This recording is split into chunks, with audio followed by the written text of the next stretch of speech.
My name is Amelia. And if I told you that the man I loved, the man I trusted with every fragile piece of my heart, never truly existed, would you believe me? 4 years, I lived beside a stranger disguised as my soulmate. This is the story of how love blinded me, how truth shattered me, and how I found the strength to rise from the ruins of a double life. I met Daniel on a rainy Tuesday afternoon at a cafe tucked away on the corner of our street. He wasn't supposed to be there. Neither was I. But fate, or something more mysterious, sat us across from each other with steaming cups of coffee and awkward glances that turned into lingering smiles. He was magnetic, the kind of man who seemed to carry light in his eyes. His laughter rolled like thunder but felt like comfort, and when he asked me about my favorite book, it was as if he wanted to study every line of me. Days became weeks, weeks became months. He wrote me notes that smelled of ink and rain. He held my hand in crowded places, kissed my forehead when the world felt heavy, and whispered promises that sounded like eternity. With Daniel, life seemed perfect. He worked in finance, he said. Long hours, late nights. But I believed him. I believed everything. Because when he was with me, he looked at me as though I were the only person alive. He knew exactly how I liked my tea, where my favorite scar hid on my wrist, and the childhood dream I was too shy to admit to anyone else. He remembered birthdays, anniversaries, the day I lost my grandmother. He was the kind of lover poets write about, the kind of man friends envied me for. But perfection has a way of hiding cracks. And I, blinded by love, refused to see them. The first shadow appeared in the form of a phone call. Late one night, his phone buzzed. He jumped, almost panicked, and silenced it. His eyes darted to me, then away. "Work," he muttered. "They always need me." I nodded, though a storm brewed quietly in my chest. A storm I silenced with the thought, he loves me. He wouldn't hurt me. But then there were other things. His absences grew longer. His stories about business trips felt vague, almost rehearsed.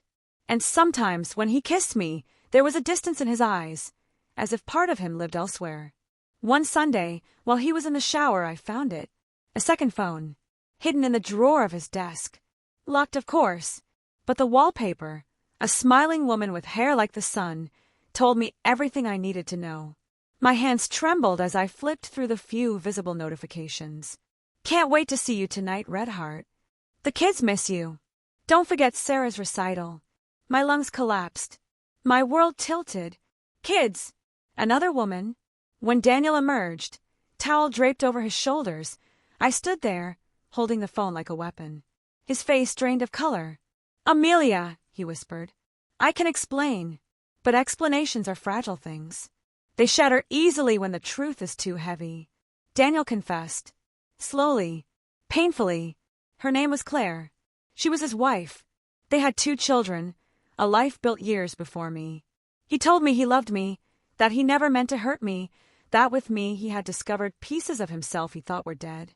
But love, no matter how passionate, cannot erase betrayal. I realized in that moment that the man I loved, the man who had memorized my scars and my dreams, wasn't real. He was a mask, a double life stitched together by lies and desire. I was not his only love story. I was his secret. I walked away that night, my heart dragging behind me like a corpse. The days that followed felt like drowning. I couldn't eat, couldn't sleep. Every corner of my apartment carried his ghost. The way he once laughed on my couch, the smell of his cologne on my pillow, the memory of his hand brushing my cheek. But grief has a strange way of turning into strength. Slowly, painfully, I began to see the truth not as a curse, but as freedom. I was not destroyed. I was alive. I was Amelia, and my story was not over. I traveled, alone. I sat on beaches where no one knew my name and let the waves wash my pain into the ocean. I filled journals with questions, tears, and then hope. I discovered new parts of myself. A woman who could survive betrayal, who could stand in the ruins and still whisper, "I deserve love." Real love. And though Daniel's memory lingered, I began to see him differently. Not as the man who ruined me, but as the man who taught me the cost of illusions. Months later, in another cafe, I met someone new. His name was Elijah. His smile wasn't thunderous like Daniel's, but soft, steady and real. He didn't sweep me off my feet with grand gestures. He sat with me, listened, remembered the small things. For the first time, love didn't feel like fire. It felt like home. And maybe that's what I had been searching for all along. So here I am, telling you my story. A story of a lover I thought I knew, but who never truly existed. A story of heartbreak, but also of healing.